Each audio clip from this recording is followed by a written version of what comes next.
Hello, this is EDSC 591 and a short screencast on our very final Module 6. I'm going to scroll down here to Module 6 and we'll take a look at it. Module 6 contains the last 2 weeks after fall recess, and it's the last 2 weeks of the semester. So it runs from November 28th through December 11th.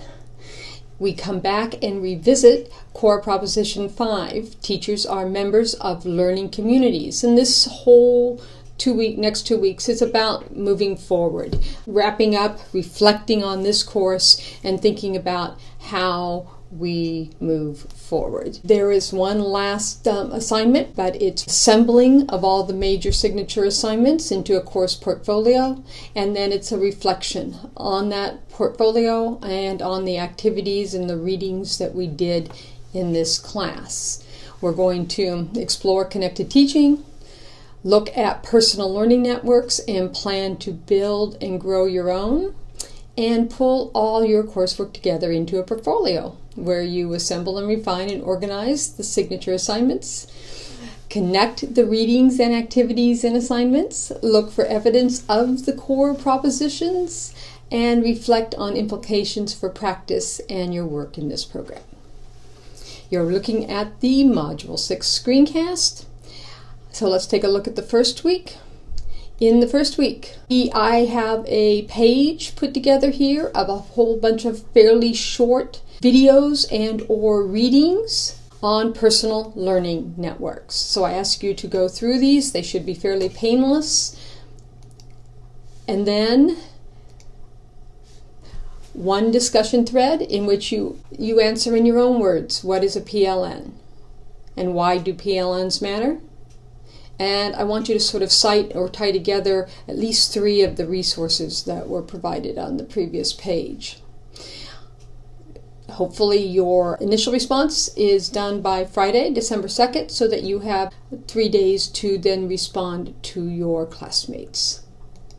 And finally, do not forget that you are supposed to be doing a peer review this first week of the analysis of student work assignment. Those have been assigned, and those are due on this Sunday, December 4th also. So your peer review. So you're doing a peer review and doing one forum on personal learning networks. And then finally, the last week.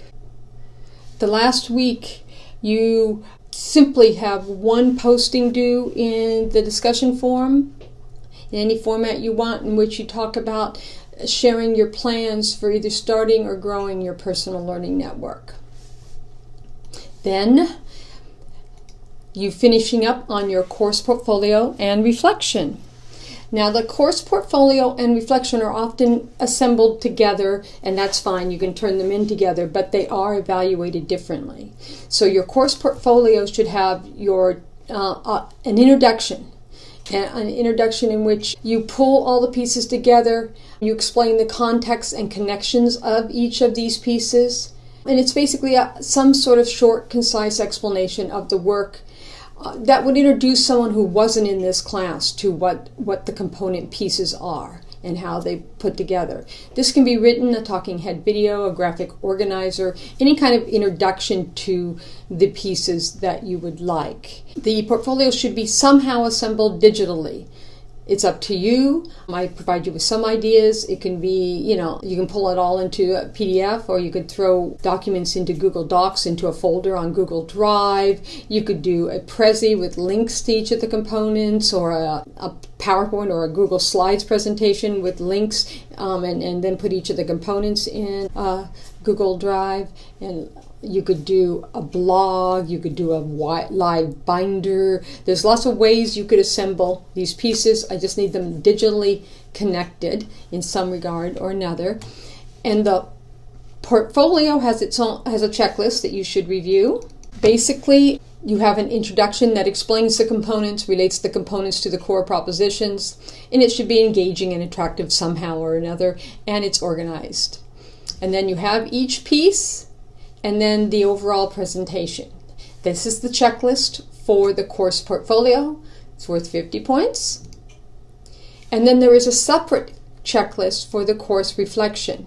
Even though they may be turned in together, they're evaluated separately. The course reflection needs to reflect on each component, relating it to the readings done and activities done, connecting the components to in how they relate to each other and to the National Board core propositions. Then implications for your practice. How did the creation of these portfolio components affect your practice? Implications for your work going forward in this program. And then finally, it will be looked at for the quality of the presentation, organization, and if it's writing. So 2 separate checklists you should take a look at when you're creating this final signature assignment. There's 2 places to turn in, and that will wrap it up for us. So 2 weeks, light as far as course activities go, heavy on taking a look at the whole course and pulling it all together and thinking about what it all meant. If you have any questions, please email me. It's been a great course, and I've enjoyed listening, reading, talking with each of you about your application of the principles we've discussed.